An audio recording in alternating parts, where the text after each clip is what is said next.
At 10:14 in the morning on April the 6th, 1942, Captain William Harris sat in the cockpit of a B-17 Flying Fortress, staring down through 25,000 feet of tropical haze. Below him, the coral sea looked like hammered steel under the Pacific sun. Somewhere in that blue expanse, a Japanese aircraft carrier was cutting through the water toward New Guinea. It was a massive target, a floating city of steel and gasoline, hundreds of feet long, stacked with fighter planes and bombs. From this altitude, it looked like a splinter in a swimming pool. The bombardier crouched in the nose over the Norden bomb site. The device that the Air Force claimed could drop a pickle into a barrel from 3,000 feet. That was the sales pitch. That was the promise that had convinced the generals in Washington to build thousands of these high-altitude giants. But up here in the violent reality of the Pacific theater, the promise was a lie. The bombardier made his calculations. Wind speed, air density, the drift of the plane through turbulent air. He lined up the crosshairs. He released the payload. 4 1,000-pound demolition bombs dropped from the belly of the fortress. They fell for 37 seconds. That is a lifetime in war. In 37 seconds, a Japanese ship captain can finish his coffee, check his compass, and order a hard turn to starboard. In 37 seconds, a destroyer moving at 30 knots can travel 300 yards. The bombs whistled down toward the ocean surface. Captain Harris waited for the impact, waited for the plume of fire that would signal a hit. Instead, he saw 4 white geysers erupt from the water 300 yards off the carrier's port side. The Japanese ship didn't even bother to fire its anti-aircraft guns. It just turned, traced a lazy white wake in the water, and steamed away. They weren't afraid, they were bored. This was the reality of the air war in early 1942. The American 5th Air Force was failing. They were throwing millions of dollars of high explosives into the ocean, killing nothing but fish. The statistics were a humiliation.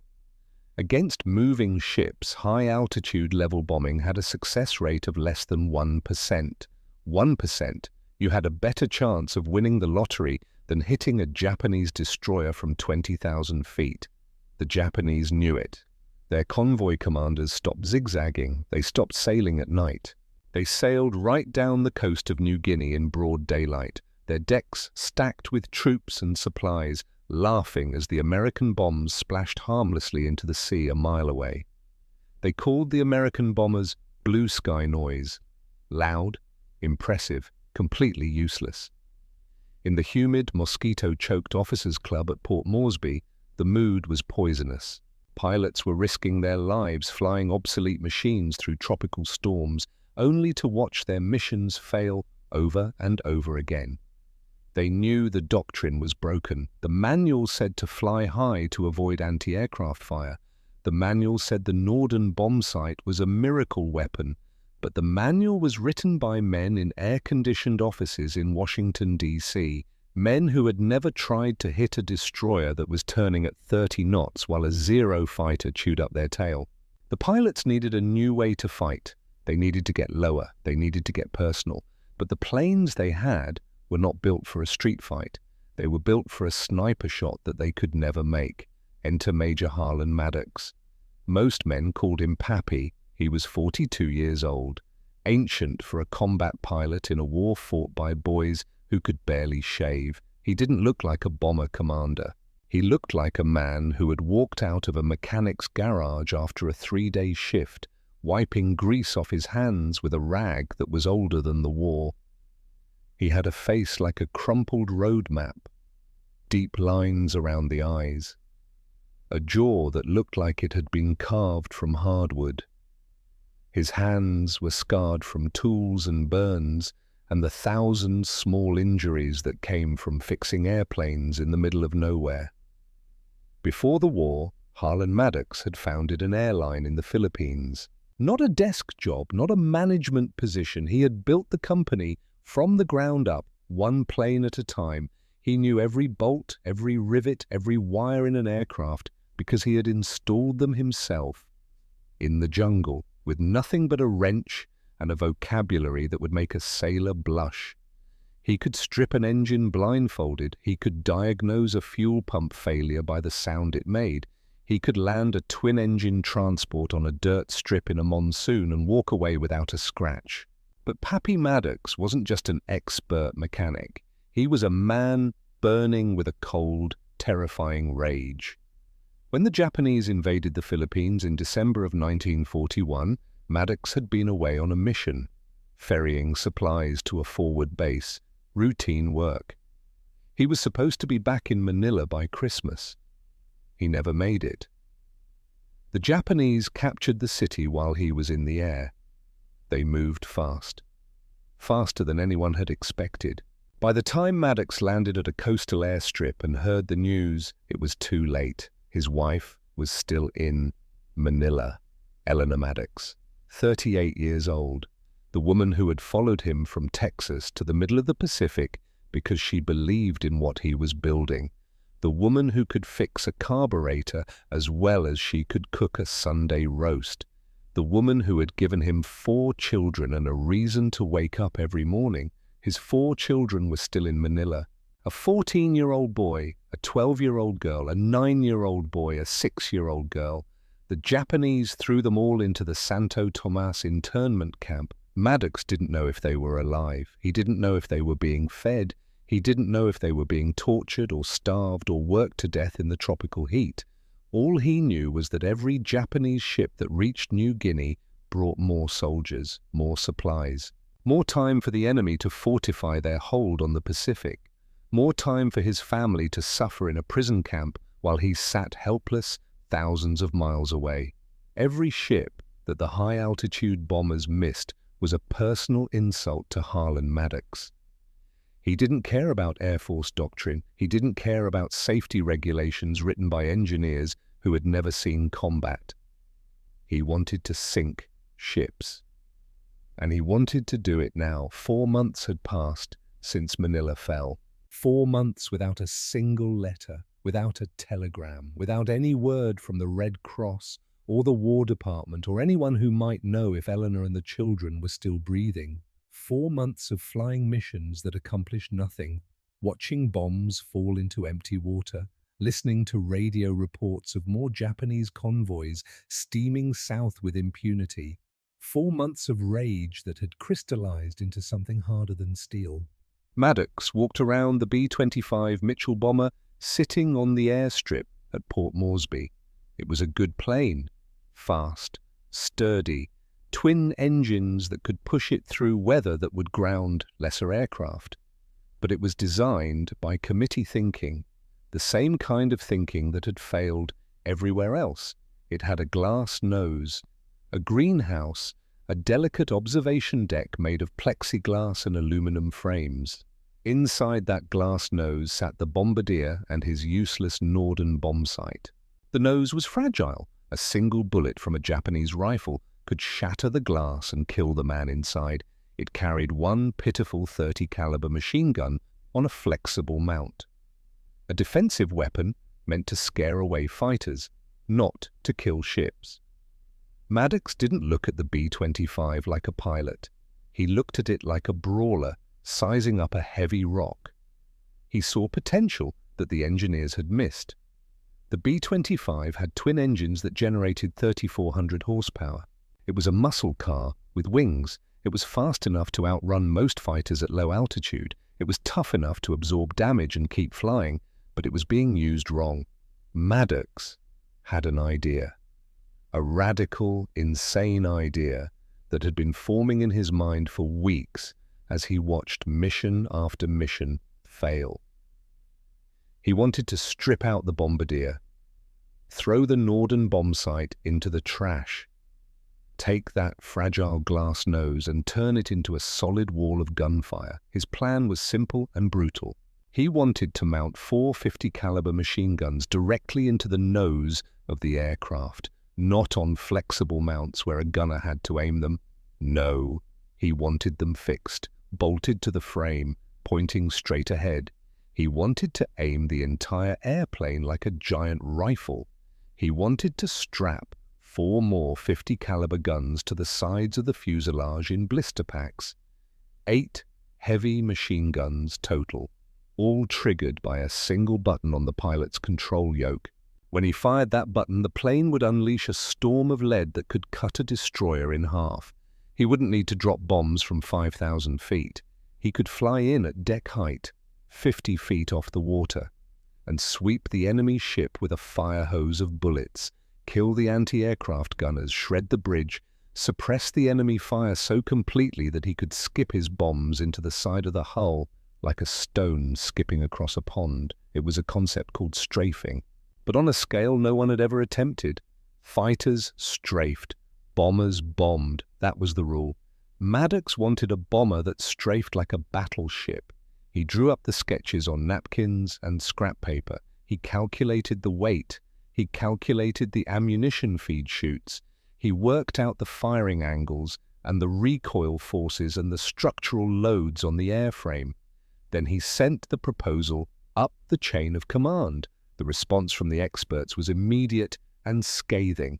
The engineers at North American Aviation, the company that built the B-25, looked at Maddox's request and practically laughed.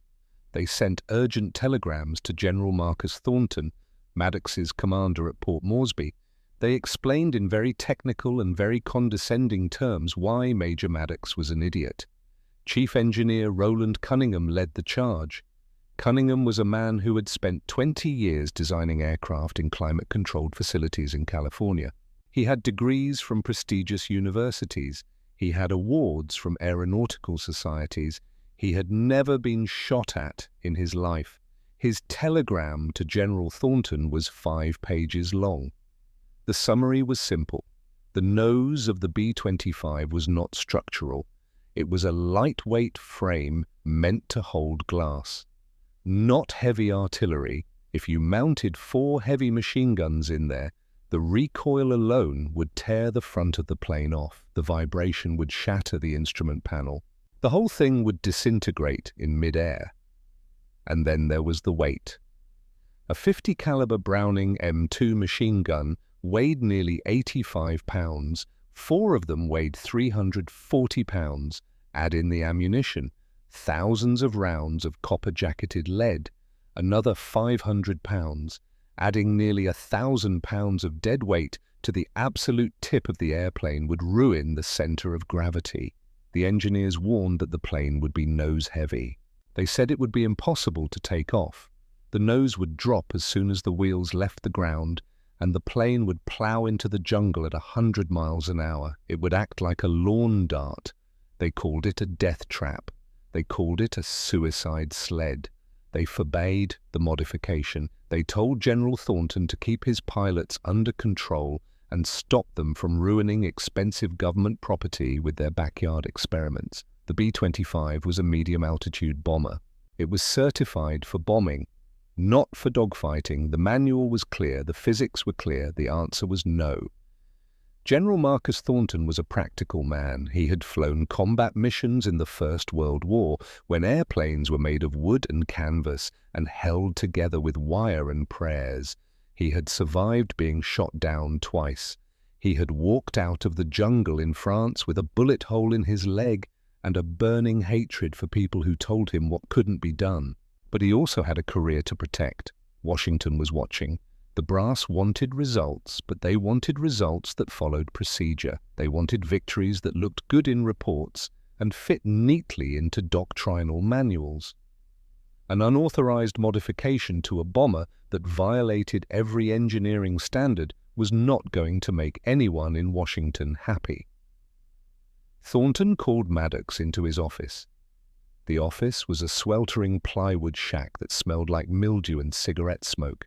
A single electric fan pushed hot air around the room. On the wall behind Thornton's desk was a map of the Pacific with red pins marking Japanese positions. There were a lot of red pins. Thornton sat behind his desk and looked at Maddox. He didn't speak for a long moment, just looked at him with eyes that had seen too much death and not enough victory. Finally, he pushed the telegram from Cunningham across the desk. "Read it," Thornton said. Maddox read it, every word.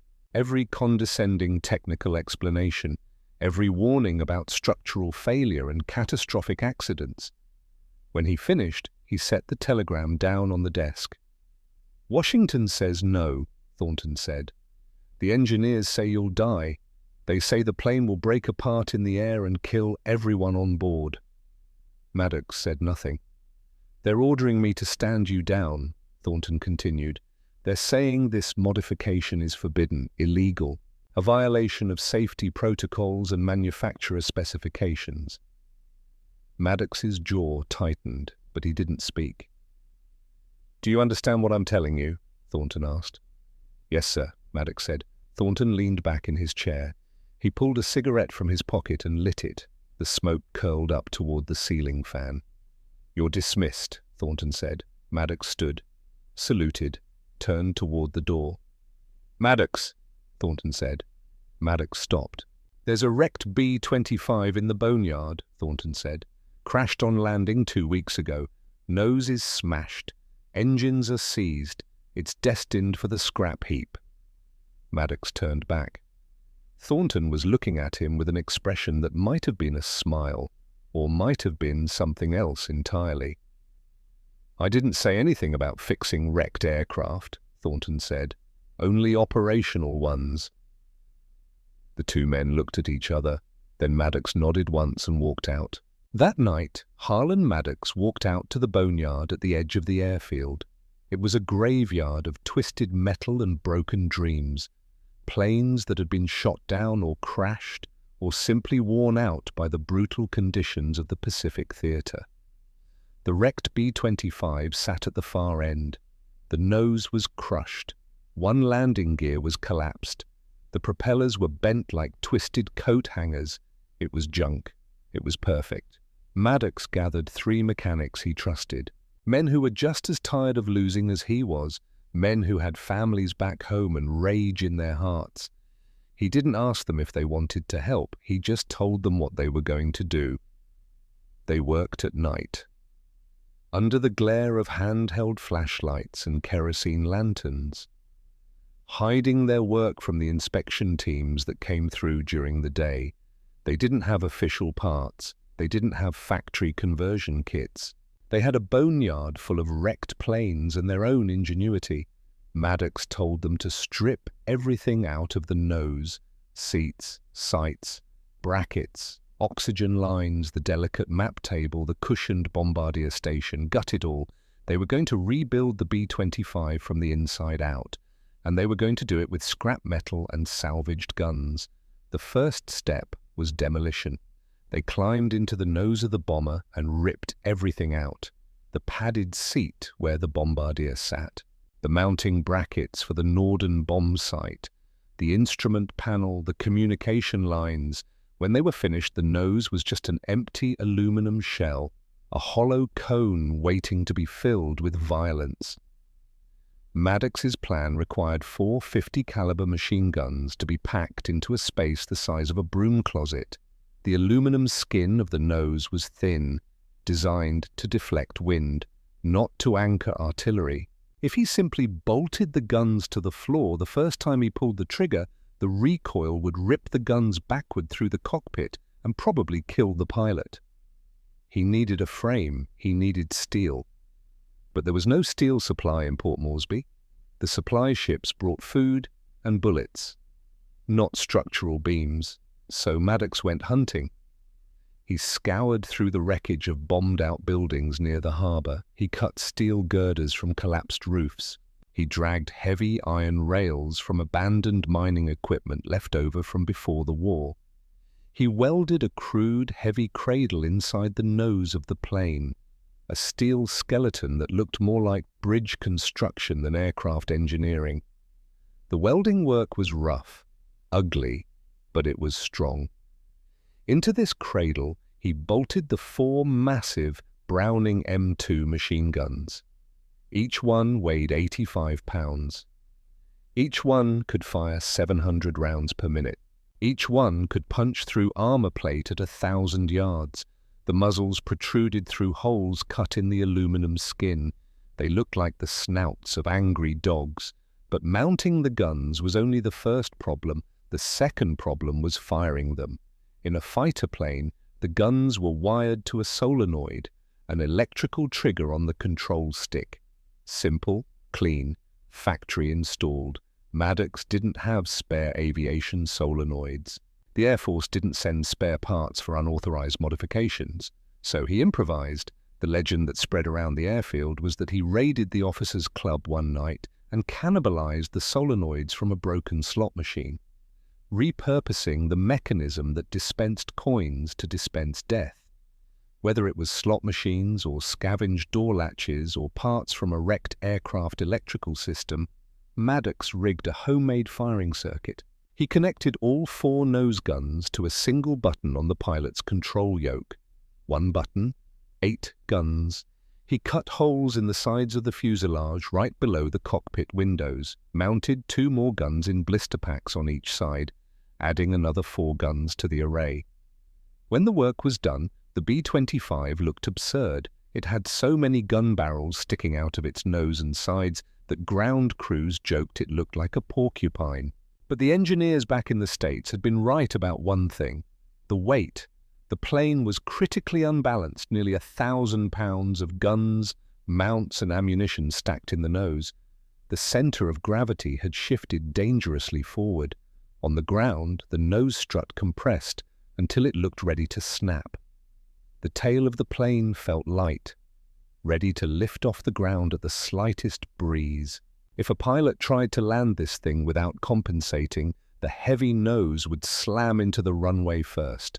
The gear would collapse. The bomber would cartwheel into a fireball. Maddox didn't panic. He didn't do complex mathematical calculations. He just added ballast. He went to the tail of the plane and started bolting lead bars into the rear compartment. Heavy weights scavenged from fishing boats and mining equipment. He moved the radio equipment from the front to the back. He instructed the mechanics to store all their toolkits and spare parts in the tail section. It was a crude, primitive way to balance an aircraft, like putting a sandbag in the trunk of a car to get traction in the snow. But it worked. The plane sat level. Nose and tail balanced on the landing gear. It was heavy, arguably too heavy for the dirt runway at Port Moresby, but it was balanced. Maddox stood back and looked at his creation. The engineers had said it was impossible. They had said the nose would tear off. They had said the plane would lawn dart into the jungle. They had called it a death trap, a suicide sled. Maddox wiped the grease off his hands with a rag. Then he climbed into the cockpit. If the engineers said it was impossible, he would make it possible. If they said he would die, he would make death afraid of him.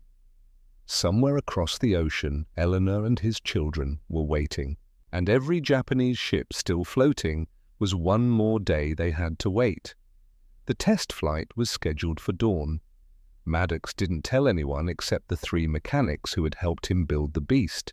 He didn't file a flight plan. He didn't request clearance from the tower.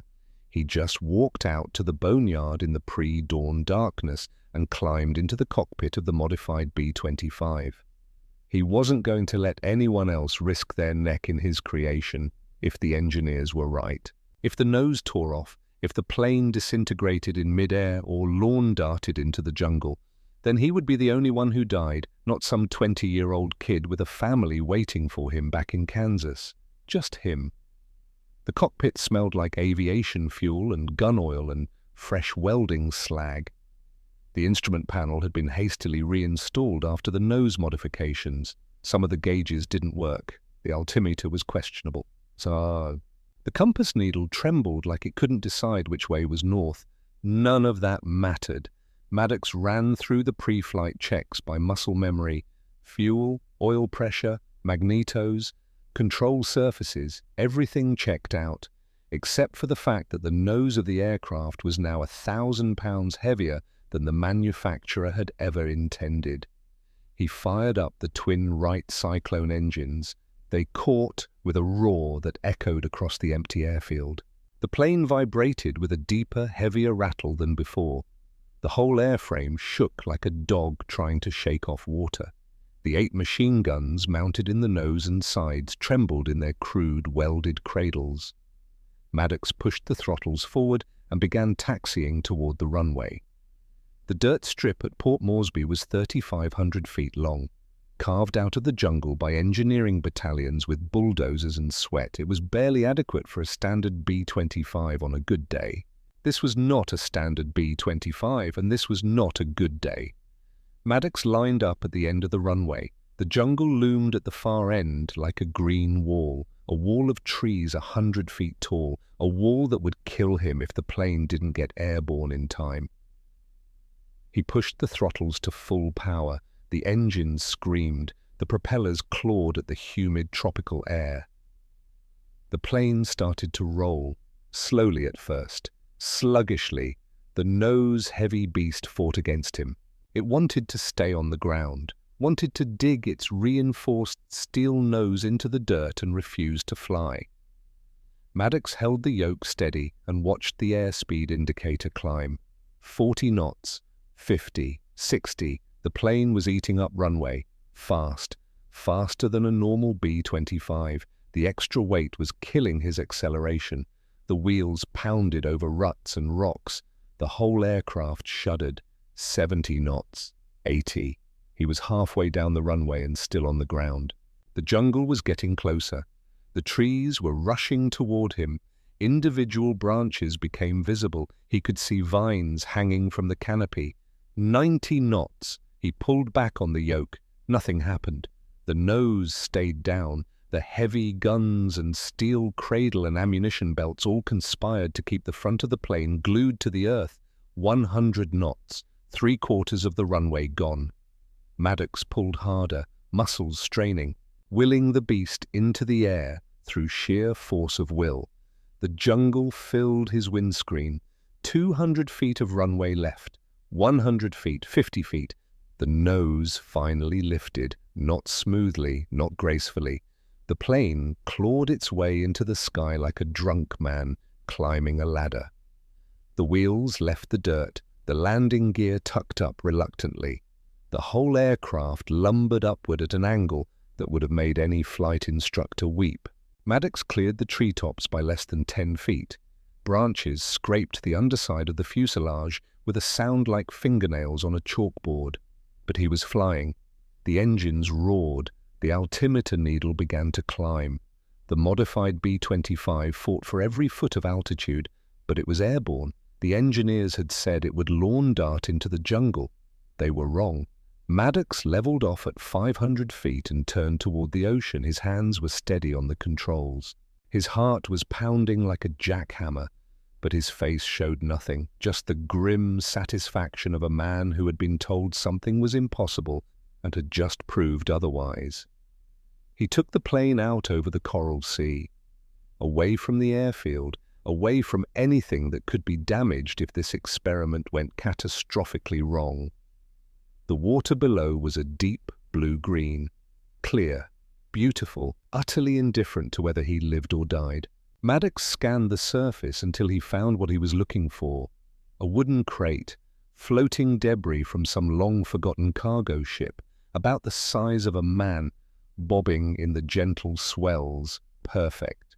He brought the modified bomber around in a wide circle, lining up on the target, descending to 200 feet above the water. This was the critical test.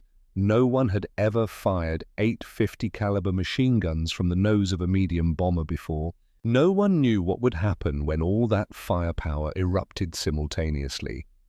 The engineers had calculated the recoil forces. They had warned that the vibration would tear the plane apart, that the frame would buckle, that the rivets would shear off, and the whole nose section would separate in mid-air. Maddox didn't care about the calculations, he cared about results. He lined up on the wooden crate, dropped his speed to 180 knots, held the plane steady. Then he squeezed the firing button on the control yoke. The response was terrifying. All 8 forward-facing guns erupted at once. The noise was not a rattle, not a staccato burst. It was a continuous, deafening roar, a jackhammer sound that drowned out the engines and filled the cockpit with a wall of noise that felt like it was crushing his skull. The plane shuddered violently. The recoil hit the airframe like a physical blow. The whole aircraft jerked. The nose wanted to pitch upward from the force of 8 machine guns firing at 700 rounds per minute each. The rivets groaned. The metal skin of the fuselage flexed and popped. The instrument panel rattled so hard that 2 gauges cracked. The smell of cordite flooded the cockpit. Hot, chemical, choking. And then Maddox saw something that made his eyes widen. The airspeed indicator was dropping. Not from him pulling back on the throttle, from the recoil. The sheer force of the expanding gases and the flying lead was acting like a retro rocket, slowing the plane down in midair. The airspeed dropped from 180 knots to 165 in the span of 3 seconds. It felt like hitting a wall of water, but down below, the ocean surface exploded. The water turned into a white froth of impacts. Hundreds of rounds per second, churning the sea into foam. The tracers drew glowing lines through the air. Every 5th round was a tracer. Bright orange. Like angry fireflies, the wooden crate didn't just break, it evaporated. One moment it was there, a solid object floating on the water. The next moment it was splinters, fragments, sawdust, disintegrating under the concentrated fire of 8 heavy machine guns. Maddox let off the trigger. The roar stopped. The plane surged forward again as the recoil ceased. His ears were ringing. The cockpit was thick with smoke. He circled back over the spot where the crate had been. There was nothing left, just foam and floating debris no bigger than a matchstick. Maddox looked down at his hands. They were steady, no tremor. He looked at the airframe around him. The rivets were intact, the wings were still attached, the nose was still connected to the fuselage. The engineers had said it would tear the plane apart. They were wrong. Maddox grinned, a cold, hard grin that had nothing to do with humor and everything to do with vindication. He keyed the radio. "Port Moresby Tower, this is Maddox. Returning to base." "Roger that. How did it go?" Maddox looked at the 8 gun barrels protruding from his aircraft, still smoking, still intact. "Tell General Thornton I'm requesting permission to convert 6 more aircraft." There was a long pause on the radio. "Say again?"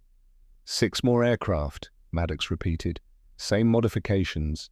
I'll need mechanics, I'll need guns, and I'll need Thornton to keep the inspection teams away from the boneyard." Another pause. "Roger. Stand by." General Marcus Thornton was standing on the edge of the runway when Maddox brought the modified B-25 in for landing. The landing was rough. The nose-heavy aircraft wanted to slam into the ground nose first. Maddox had to fight the controls, keep the tail down, bleed off speed carefully. The wheels touched down hard. The landing gear compressed. The plane bounced once, then settled onto the dirt strip and rolled to a stop. Thornton walked out to meet him as Maddox climbed down from the cockpit. The general was 55 years old, grey hair, weathered face, eyes that had seen the worst that war could offer and hadn't blinked. He walked around the modified bomber slowly, taking in every detail, the 8 gun barrels, the crude blister packs, the scorched metal around the muzzles where the heat of firing had burned the paint away. "Did it work?" Thornton asked. Maddox nodded. "Put a wooden crate out in the water, 500 yards, fired a 3-second burst." "And?" "The crate doesn't exist anymore." Thornton looked at the guns, then at Maddox. "The engineers said this would kill you. The engineers were wrong." Thornton pulled a cigarette from his pocket, lit it, took a long drag. "Washington is going to have my head if they find out about this," he said. "Then don't tell them," Maddox said. Thornton laughed. It was a short, bitter sound. "You want 6 more aircraft converted?" "Yes, sir." "You realize this is completely unauthorized, completely outside regulations. If something goes wrong, If one of these planes crashes and kills a crew, I'll be court-martialed." "Nothing's going to go wrong," Maddox said. Thornton looked at him for a long moment. Then he nodded. "I can't officially endorse this," Thornton said. "I can't put it in writing. I can't send reports up the chain about what you're doing." He dropped the cigarette and ground it out under his boot. "But I won't stop you," he continued. "Convert your 6 aircraft, train your crews, but do it quietly. And for God's sake, don't let anyone from Washington see what you're building until you've sunk some Japanese ships." Maddox extended his hand. Thornton shook it. "Sink ships, Maddox," the general said. "That's all I care about. Sink ships and bring my boys home alive." Over the next 6 weeks, Maddox and his team of mechanics worked around the clock, converting 6 more B-25 bombers into gunships. They became experts at the modification. What had taken 3 weeks on the first aircraft now took 1 week. They scavenged guns from damaged fighters. They welded steel frames with increasing precision. They wired firing circuits that actually worked reliably. The modified bombers became known among the mechanics as commerce destroyers, because that's what they were designed to do: destroy Japanese commerce, sink the ships that kept the enemy war machine running. But having the gunships was only half the equation. Maddox needed a tactic to match them. High-altitude bombing was dead, but traditional low-level bombing had its own problems. If a plane flew low enough to actually hit a ship, the bomb would often pass clean through the unarmored hull and explode in the water on the other side. Or worse, the blast from the bomb would rise up and catch the plane that dropped it, destroying the attacker along with the target. They needed a way to delay the explosion and ensure the bomb stayed inside the ship. The answer came from a technique that was technically forbidden by the manual: skip bombing. It was grounded in childhood physics. Every boy who had ever stood by a lake and thrown stones knew that if you threw a flat rock hard enough and at the right angle, it wouldn't sink. It would skip across the surface. Maddox realized a 500-pound bomb was just a very heavy stone. If they dropped it from extremely low altitude, 200 feet or less, at high speed, the bomb wouldn't plunge into the water, it would bounce. It would skip across the waves, slam into the side of the enemy ship above the waterline, punch through the steel hull, and then explode deep inside the boiler room or the cargo hold. The timing fuse was set for 4 to 5 seconds. Just enough time for the bomber to scream over the mast of the ship and get clear of the blast radius. It was a lethal combination. The strafing runs would force the enemy gunners to take cover, blind the ship's defenses, suppress the anti-aircraft fire. Then, while the enemy was pinned down and bleeding, the bomber would skip the killing blow right into their ribs. They needed a target to practice on. They found one in the harbor, the SS Pruth, alas, a rusted steamer that had run aground years before the war. It sat tilted in shallow water, half submerged, abandoned. It became the most bombed ship in the Pacific. Day after day, Maddox and his growing squadron of pilots practiced the terrifying run. They had to fight every instinct they had learned in flight school. The instinct said climb for safety. The new tactic screamed dive for the deck. They learned to fly so low that the spray from the ocean coated their windshields with salt. They learned to judge the height of the waves. They learned that if they dropped the bomb too steep, it would dive under the water and miss. If they dropped it too high, it would bounce over the ship. They had to be perfect. The approach speed was 190 knots. Any slower and they'd be easy targets for anti-aircraft fire. Any faster and they'd overshoot. The altitude was 200 feet, high enough to clear the masts, low enough for the skip to work.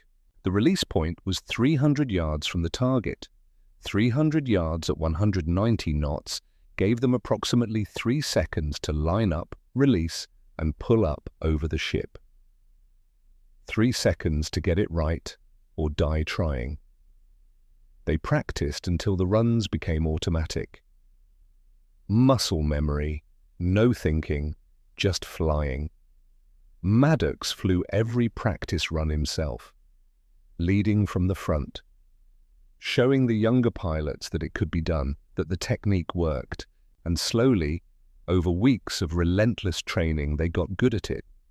The skip bombs started hitting the Pruth with regularity, punching through the rusted hull, the delayed fuses working perfectly, the explosions contained inside the wreck. By November of 1942, the commerce destroyers were ready for a live test. The opportunity came on the 17th. Allied reconnaissance spotted a small Japanese convoy creeping along the coast near Gona, one destroyer, 2 transport ships, probably carrying troops and supplies for the garrison there. In the past, this would have been a safe mission for the Japanese. The Americans would have sent high-altitude bombers. The bombs would have missed by half a mile. The convoy would have steamed on unmolested. But this was not the past anymore.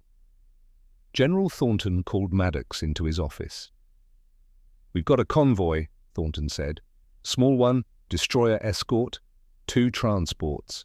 Intelligence says they're carrying ammunition and reinforcements."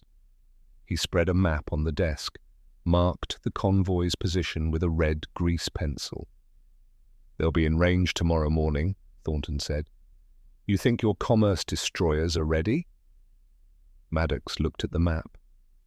Calculated distances, times, approach angles. "Yes, sir," he said. "Then take 4 aircraft," Thornton said.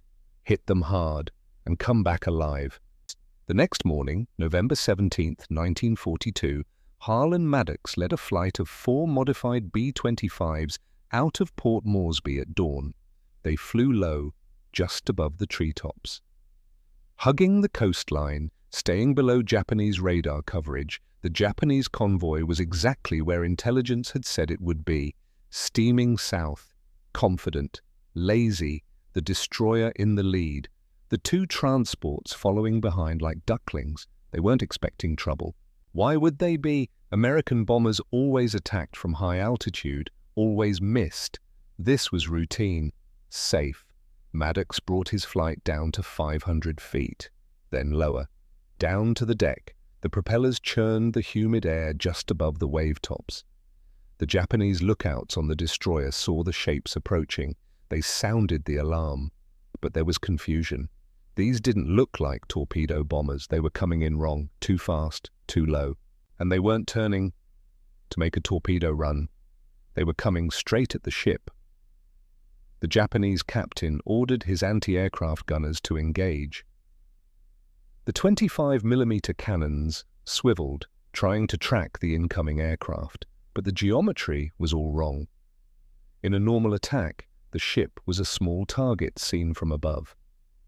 The gunners had time to track, time to lead, time to fire.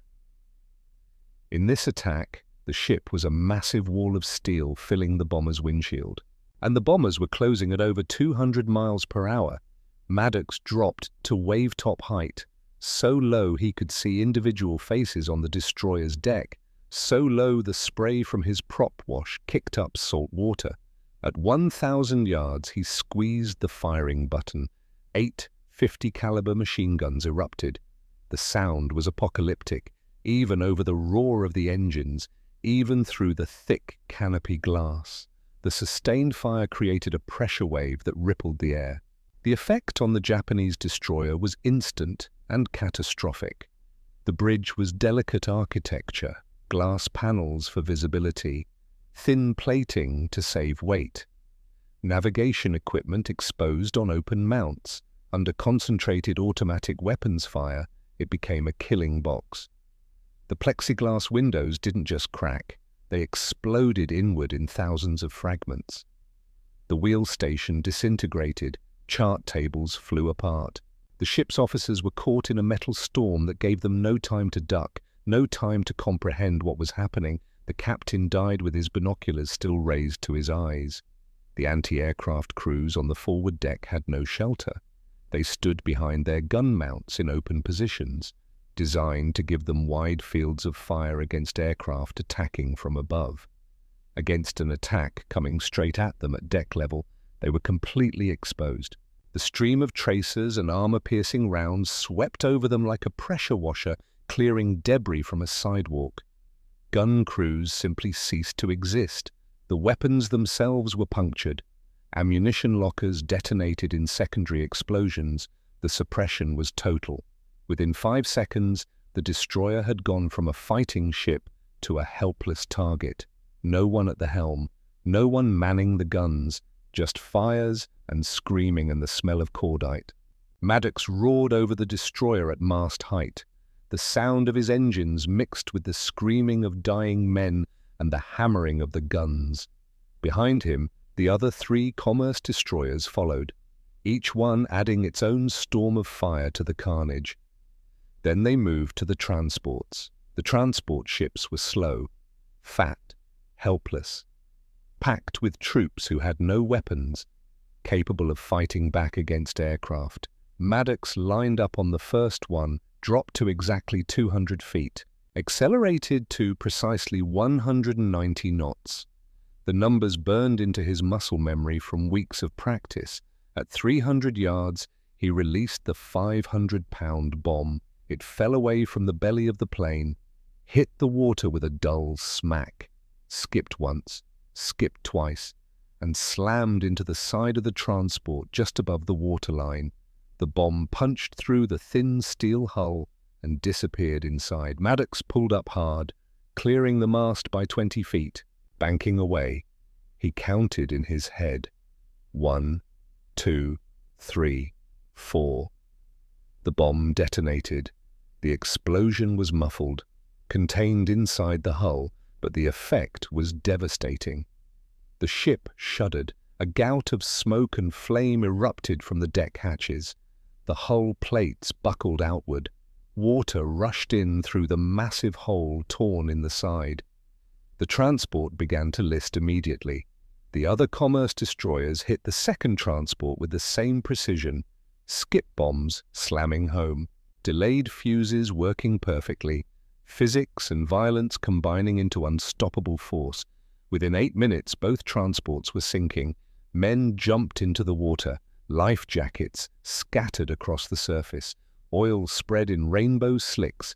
The destroyer, blind and leaderless, tried to turn away, but it was taking on water from the strafing damage. Fires burned on the deck. Smoke poured from ventilation shafts. Maddox made one more pass, raking the destroyer from stem to stern, making sure it would not be a threat to any Allied ship ever again. Then he led his flight back toward Port Moresby. Behind them, the Japanese convoy was dying. 800 men in the water, ships sinking beneath them, oil spreading across the surface. Sharks would come soon. Maddox flew in silence, his hands steady on the controls, his face expressionless. He thought about Eleanor, about his children, about how many days of captivity this victory had just brought them. Every ship he sank was one less ship bringing supplies to the enemy, one less ship extending the war, one less day his family had to suffer. The cost didn't matter. The 800 men drowning behind him didn't matter. All that mattered was getting Eleanor and the children back. And if that required turning the ocean red with blood, then that's what he would do. When Maddox landed back at Port Moresby, General Thornton was waiting on the runway. The other 3 commerce destroyers landed behind him, all 4 aircraft returning, all crews intact. "Report," Thornton said. 3 ships, Maddox said as he climbed down from the cockpit. 1 destroyer, 2 transports, all sinking or sunk. Thornton nodded slowly. "Casualties?" "None on our side," Maddox said. "Estimate 800 Japanese dead." Thornton looked at the modified B-25. The gun barrels were blackened from sustained fire. The paint was scorched around the blister packs. There were a few bullet holes in the tail from return fire that had come too late to matter, but the plane was intact. The modification had held. The theory had become practice. "The tactic works," Thornton said. It wasn't a question. "Yes, sir," Maddox said. "It works." Thornton pulled out a cigarette, lit it, stared at the ocean in the distance where a Japanese convoy was settling onto the bottom of the Coral Sea. "How many more can you convert?" he asked. As many as you give me, Maddox said. Then get to work, Thornton said, because the Japanese are about to send a lot more ships south, and I want you ready to kill every last one of them. Maddox nodded. He looked at his hands. They weren't shaking, not from the recoil, not from the killing, not from anything. He had found his purpose. He had found the weapon that would bring his family home, and he would use it until either the war ended or he did. By March of 1943, Harlan Maddox had 12 modified B-25s, 12 commerce destroyers, bristling with guns, painted in drab, olive and grey, looking like angry porcupines ready to kill. The mechanics had gotten so good at the conversion that they could strip a standard B-25 and rebuild it as a gunship in 5 days. They knew every weld, every wire, every mounting bracket. They could do it in their sleep. The pilots had flown dozens of practice runs, skip bombing the wrecked Pruth until there was nothing left of it but twisted metal under the waves, flying so low that salt spray permanently etched to their windshields. They were ready, and the Japanese were about to give them a target that would change the war.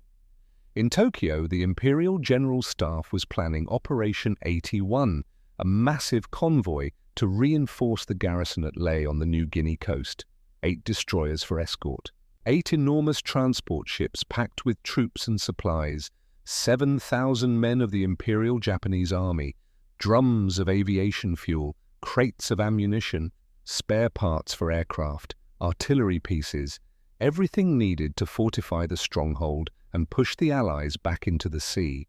It was the largest convoy assembled since Pearl Harbor. The Japanese Admiral Masatomi Kimura stood on the bridge of his flagship, the destroyer Shirayuki, and felt confident. He had 16 ships under his command, a protective ring of destroyers surrounding the vulnerable transports. His anti-aircraft guns created overlapping fields of fire that would make any attack suicidal. He knew the Americans were watching. He knew they had planes, but he also knew the statistics. High-altitude bombing couldn't hit moving ships. The Americans had been trying for over a year and failing. Their bombs splashed harmlessly into the ocean while Japanese convoys steamed past untouched. Numbers would protect him. Firepower would protect him. He felt safe. He was catastrophically wrong.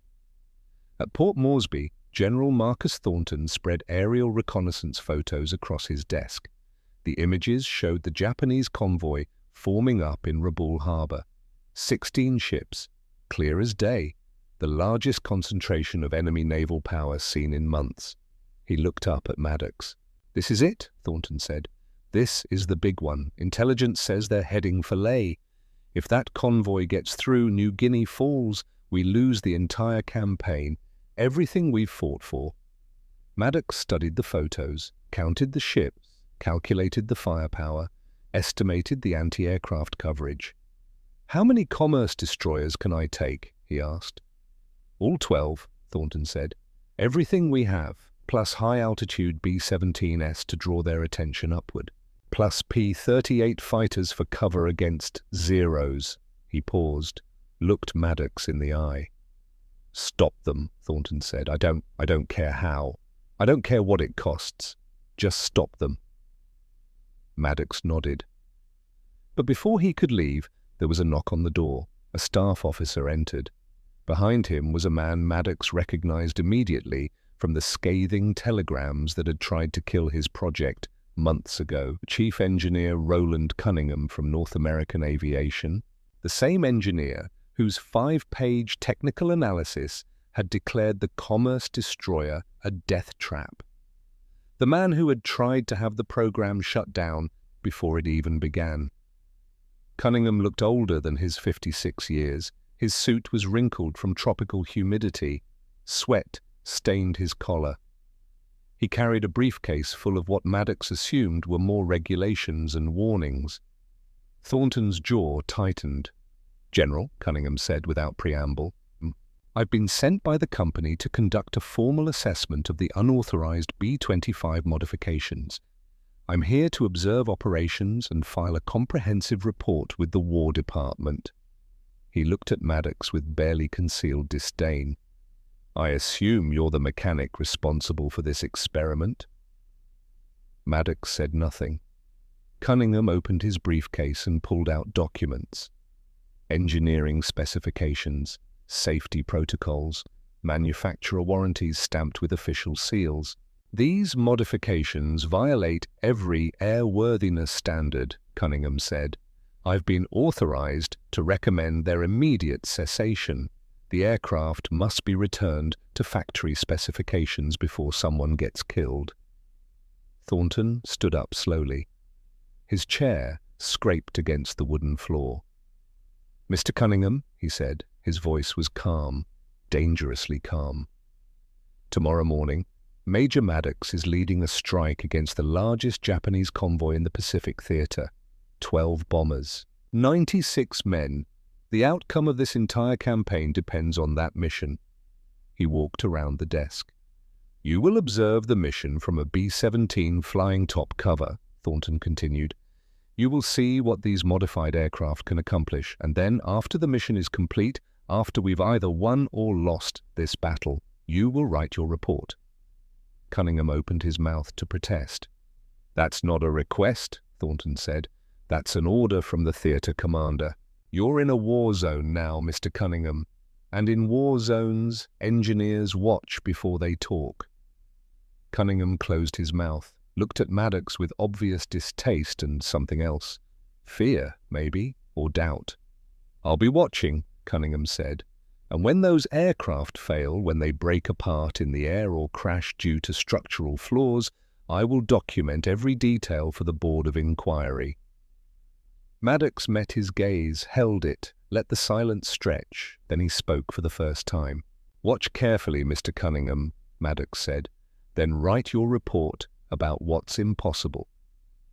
The morning of March 3rd, 1943, began with heavy weather. The Japanese convoy had been shielded by a tropical storm system for 2 days, steaming south through the Bismarck Sea under dark clouds and driving rain. Perfect cover from American reconnaissance aircraft. But by 10 o'clock in the morning, the weather broke. The storm system evaporated as if it had never existed. The sky cleared to a perfect, pitiless blue. Visibility unlimited, not a cloud anywhere.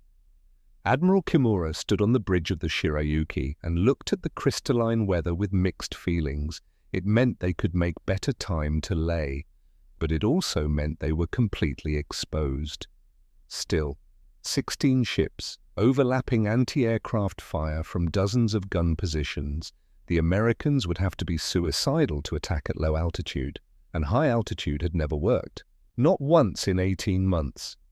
He ordered the convoy to maintain course and speed, full steam ahead.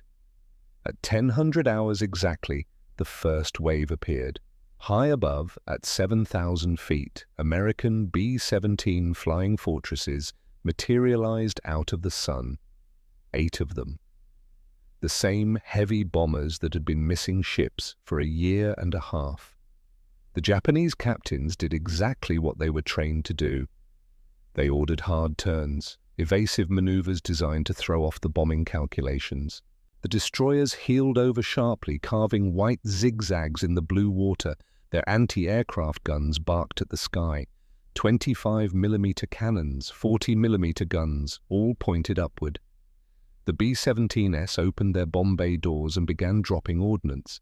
Heavy bombs fell through the clear air, whistling down through 7,000 feet. They splashed into the ocean in towering geysers, near misses, 200 yards off target, 300 yards wide. The Japanese crews cheered. Same as always, same predictable American failure. The enemy couldn't touch them from altitude. They were so focused on the bombers above that they didn't see the real attack forming on the horizon. From the heat shimmer at wave-top level, 12 B-25 Mitchell bombers appeared. But these were not standard bombers, these were Harlan Maddox's commerce destroyers. And they came in like nothing the Japanese had ever seen. They flew in formation at 500 feet, then dropped lower, 300 feet, 200.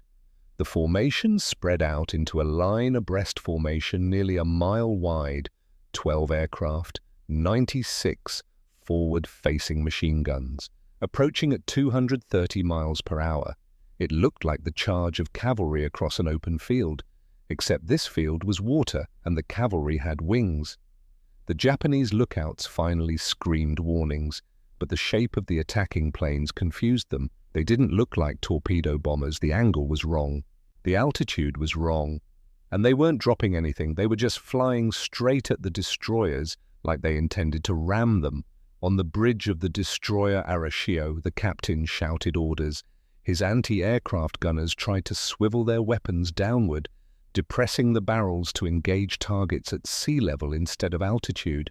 But the engagement geometry had fundamentally changed. In a high-altitude attack, the ship presented a small target, a narrow profile seen from directly above. The bombers had to calculate drift and wind and dozens of variables. In this attack, the ship was a massive target. Hundreds of feet of steel broadside filling every windshield, impossible to miss at close range, and crucially, the anti-aircraft weapons were designed to track targets moving across the sky at different altitudes, not targets charging directly at the ship at the same level as the deck. The guns couldn't traverse fast enough. Maddox led the formation, his commerce destroyer at the tip of the spear, flying so low that his propeller wash kicked up spray, so low he could see individual rivets on the destroyer's hull. 900 yards, 800 yards, 700 yards. He could see Japanese sailors running on deck, could see officers on the bridge pointing, could see gun crews frantically trying to bring their weapons to bear. 600 yards. The lead destroyer opened fire. 25mm tracers arced out, but they were firing at where the plane would be, not where it was. The shells passed harmlessly overhead. 500 yards, 400 yards, 300 yards. Maddox squeezed the firing button. 8 .50 caliber machine guns erupted simultaneously.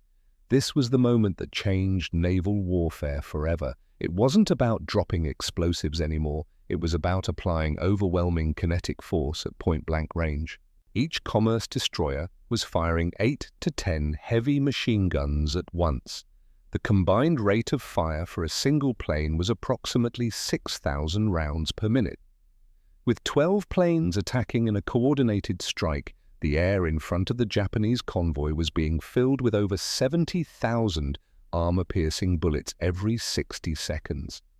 The sound was beyond description. Not a rattle, not even a roar. It was a continuous tearing noise, like the fabric of reality being ripped apart by industrial machinery, like the sky itself splitting open. The ocean surface in front of the lead destroyers whipped into chaos. White splashes erupted as short rounds hit the water.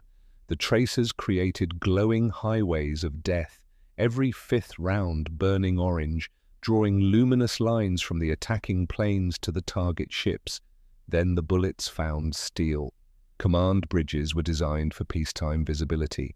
Glass panels, thin plating to reduce top weight, open observation decks for navigation officers. Against concentrated automatic weapons fire, they became death chambers. Officers died at their stations before they understood what was hitting them. Navigation equipment sparked and failed. Communications panels exploded in showers of vacuum tubes and wire. The ships went blind in seconds. On the flagship Shirayuki, Admiral Kimura was struck in the shoulder by a ricochet in the first burst. The rest of his bridge staff simply ceased to exist. The helmsman, the navigation officer, the communications officer, all killed within 3 seconds of the attack beginning. The ship, suddenly without command, without anyone at the wheel, began to veer in a slow circle, out of control. The anti-aircraft gun positions on the forward decks had been positioned for optimal fields of fire against aircraft attacking from above and at distance. Against aircraft attacking from directly ahead at deck level, the gun crews stood completely exposed. No armor, no overhead protection, just men at their weapons.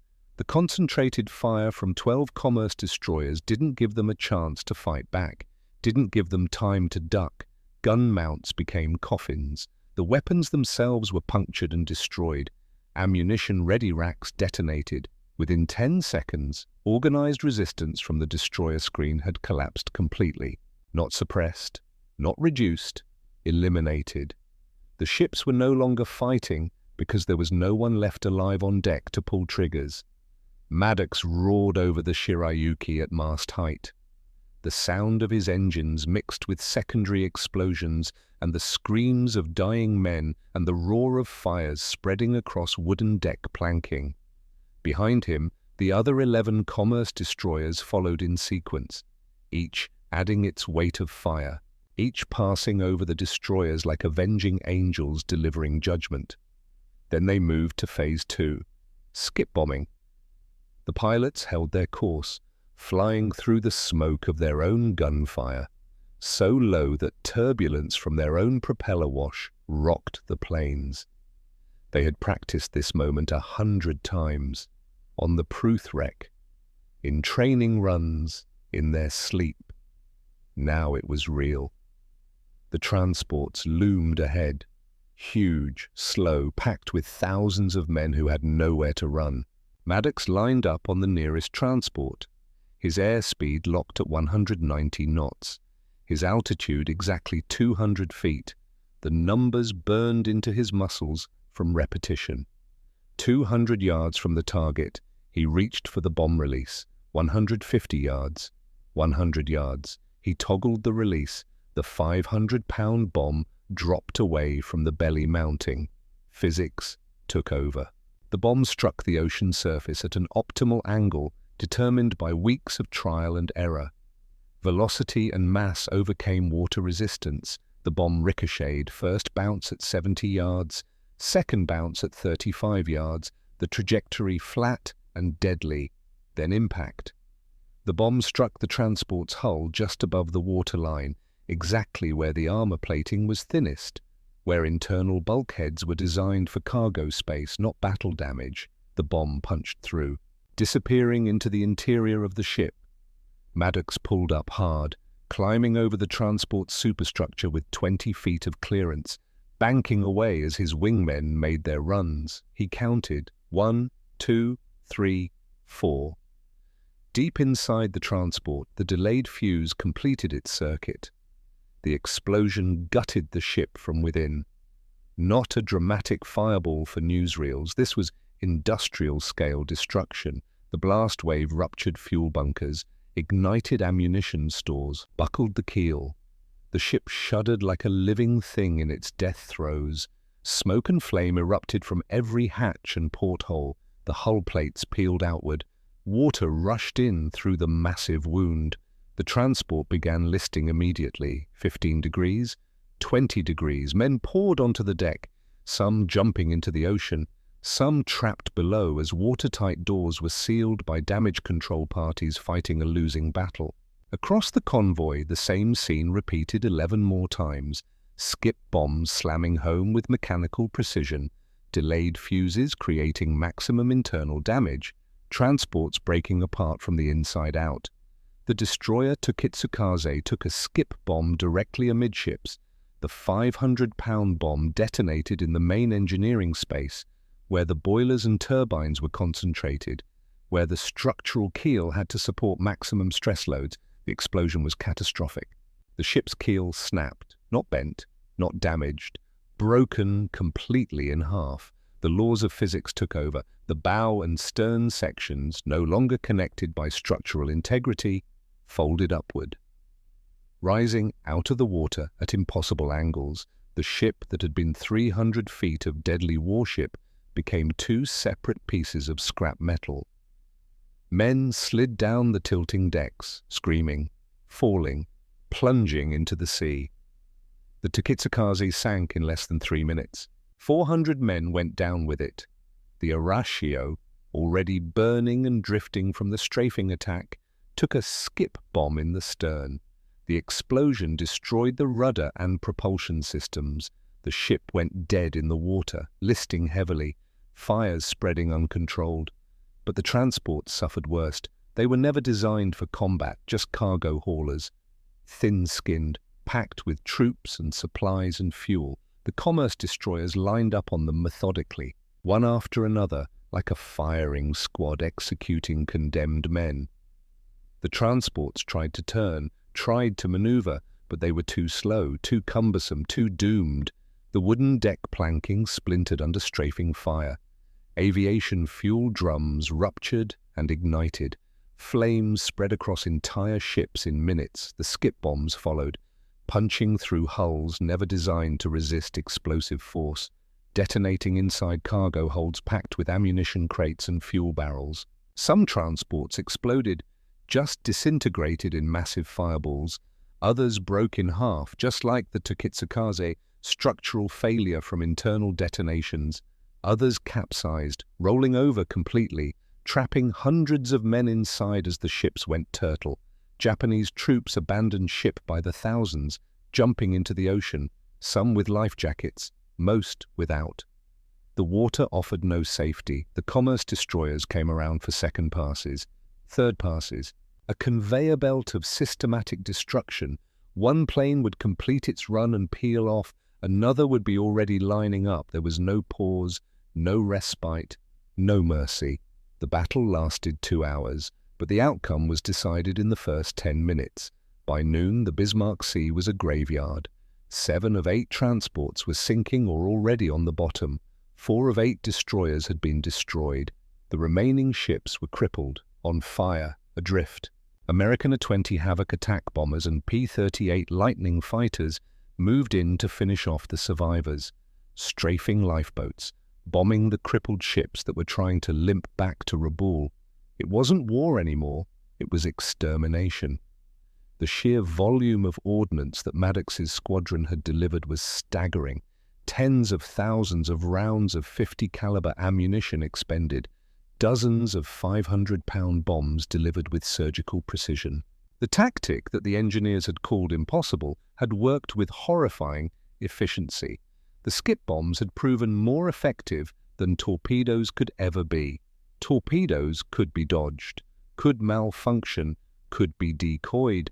A 500-pound bomb ricocheting at 200 miles per hour could not be evaded, could not fail, could not be stopped.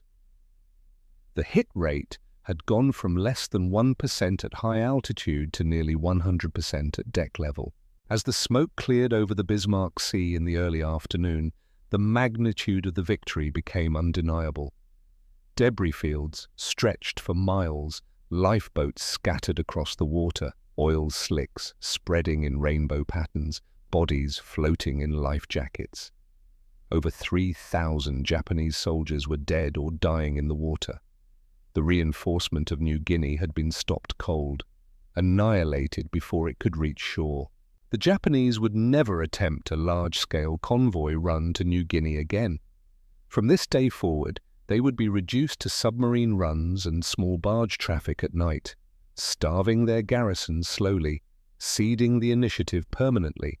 General Thornton stood on the runway at Port Moresby, watching the commerce destroyers return.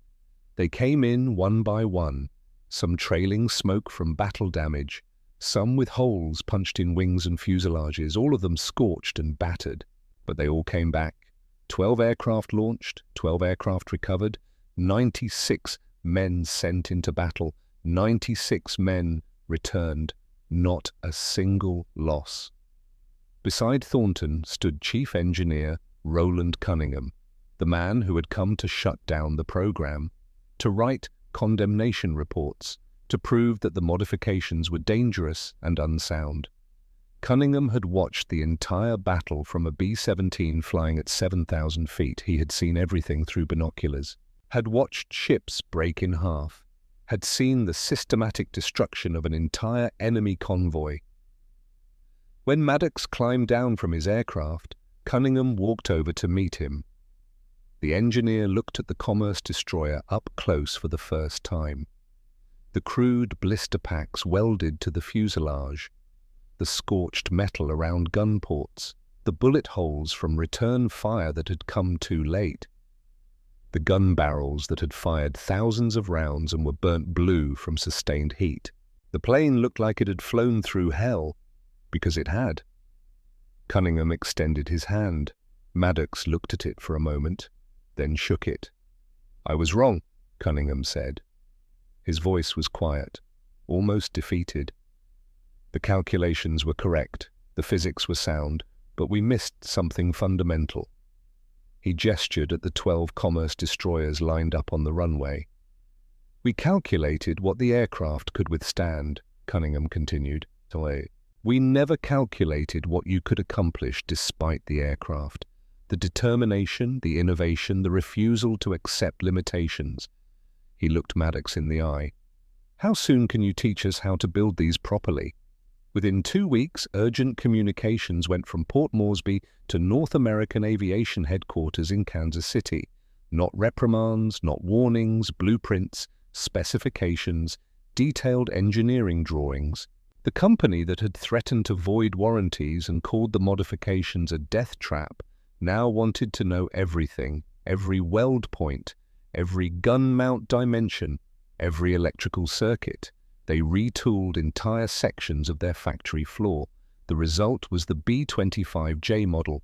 It rolled off the assembly line with a solid metal nose instead of glass, factory installed with 850 caliber machine guns precisely mounted, armor plating protecting vital systems, reinforced floor panels to handle the recoil forces, balance weights built into the tail section as standard equipment. Everything that Maddox had improvised with scrap metal and welding torches in a tin hangar was now precision-engineered and mass-produced by the thousands. The Strafer was no longer an illegal modification, it was the standard.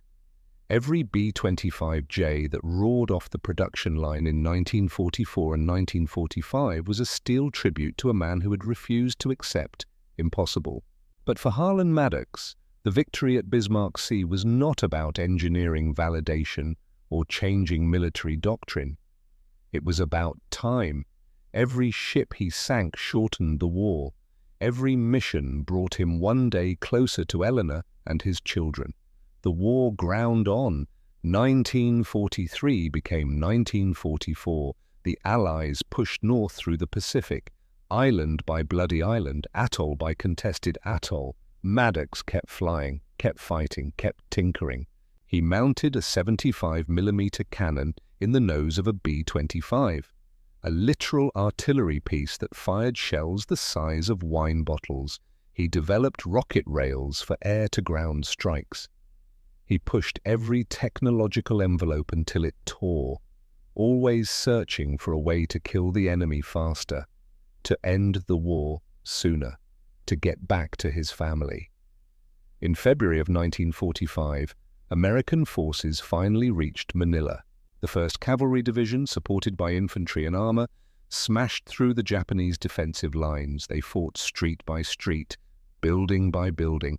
On February the 5th, they reached the Santo Tomas internment camp. American tanks crashed through the gates. Infantry poured into the compound. The prisoners inside were skeletal, starving, diseased, hanging on to life by threads worn thin by 3 years of captivity. Among them were Eleanor Maddox and 4 children. They had survived malnutrition, tropical diseases, the brutality of guards who saw them as less than human, 3 years of not knowing if rescue would ever come. Harlan Maddox flew into Manila while buildings were still burning, while fighting continued in the northern districts. Before the city was fully secured, he didn't care about procedure, didn't care about orders. He commandeered a jeep and drove to Santo Tomas through streets still littered with debris and bodies. The reunion was not like a movie. There were no dramatic embraces, no swelling music, no cameras recording the moment for posterity. It was quiet, desperate, overwhelmed by the sheer weight of relief and trauma that could not be expressed in words. Eleanor stood in the camp yard. She had lost 40 pounds. Her hair was grey. Her hands shook constantly from malnutrition. She looked 20 years older than when Maddox had last seen her. She saw him walking toward her in his flight suit. She didn't recognize him at first. He had aged, too.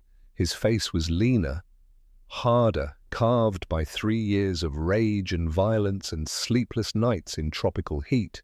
Then their youngest daughter, now 9 years old, said one word, "Daddy," and the walls broke. Maddox dropped to his knees. His children surrounded him, touching him like they couldn't believe he was real.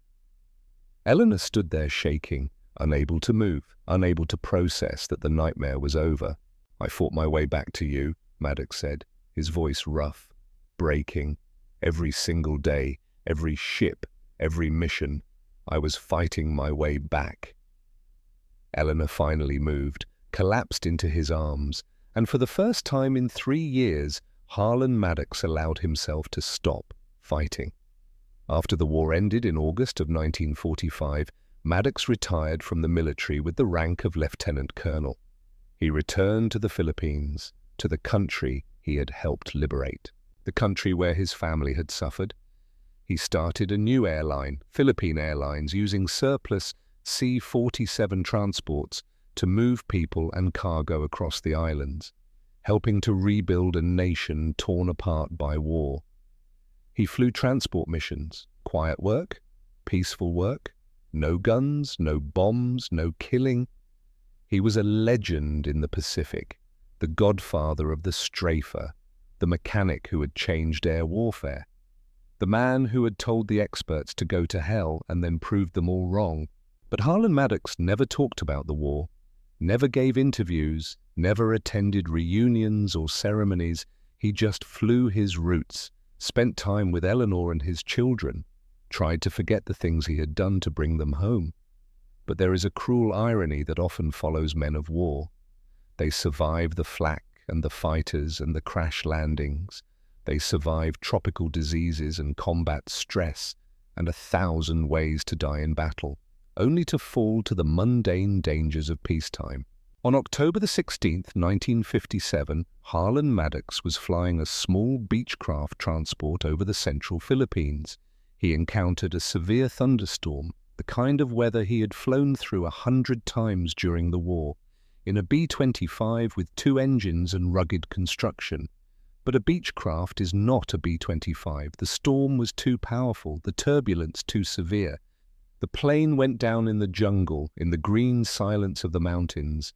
The man who had revolutionized close air support, who had survived hundreds of combat missions, who had saved his family from a prison camp and changed military aviation forever, died alone in the trees. He was 57 years old.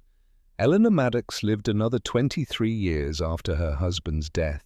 She never remarried, never left the Philippines. She ran the airline that Harlan had built, flew as a passenger on routes he had established, kept every letter he had written during the war but never sent.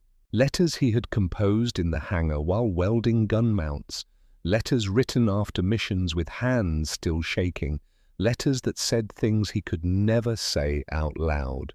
Their 4 children grew up, had families of their own, scattered across the world. But they came back to Manila every year, to remember, to tell their own children about the man who had fought across an ocean to bring them home. When people asked Eleanor what kind of man Harlan Maddox had been, she would pause, think carefully, then speak. "He wasn't born a warrior," she would say. "He was born a mechanic who loved his family. The Japanese made the mistake of taking us from him, and Harlan made them pay for that mistake with every ship he sent to the bottom." She died in 1980, was buried beside him in the Manila American Cemetery. The headstone reads simply, "Harlan Maddox, husband, father." The man who changed air warfare because experts told him it couldn't be done. Today, if you walk through an aviation museum, you might see a B-25J Mitchell. It will have that solid, pugnacious nose, bristling with 8 machine gun barrels, looking like it means business even sitting still on the museum floor. Most people walk past it and see just another World War II airplane, just another artifact from a war that ended 80 years ago. They don't see the desperation that built it, the late nights in a mosquito-filled hangar, the stolen steel girders from bombed buildings, the slot machine parts repurposed into firing mechanisms. They don't see the engineer from North American Aviation shaking his head and declaring it impossible. They don't see the lawn dart that the experts swore would crash, the suicide sled that flew anyway. But we see it. We see the physical manifestation of what happens when a father's love meets engineering genius and unlimited determination. We see the weapon that broke the back of Japanese logistics in the South Pacific. On the wall beside the aircraft is a plaque with his name and dates. And if you look up at modern combat footage, you might see an A-10 Warthog, its nose bristling with a 30mm Gatling gun, flying low over battlefields, destroying armored vehicles with concentrated firepower. Or you might see an AC-130 gunship circling over hostile territory, its side-mounted cannons and machine guns raining death on targets below. These modern instruments of close air support are the direct descendants of Harlan Maddox's backyard experiment. They exist because one man realized that sometimes the smartest way to fight is to ignore the smart people. Sometimes the only way forward is to grab a wrench and build your own solution with your own hands. Some legends are built in factories by committees of engineers. Some are built in boardrooms by executives making calculated decisions. But the ones that last, the ones that matter, the ones that change history, those are built in silence, in tin hangars in the middle of nowhere, by men who refuse to accept the word impossible, by fathers who would tear the sky apart to get back to their children, by mechanics who knew that rules are just suggestions when your family is suffering in a prison camp and the enemy keeps sailing past untouched. Harlan Maddox proved them all wrong. And the echo of his 8 machine guns still thunders across history.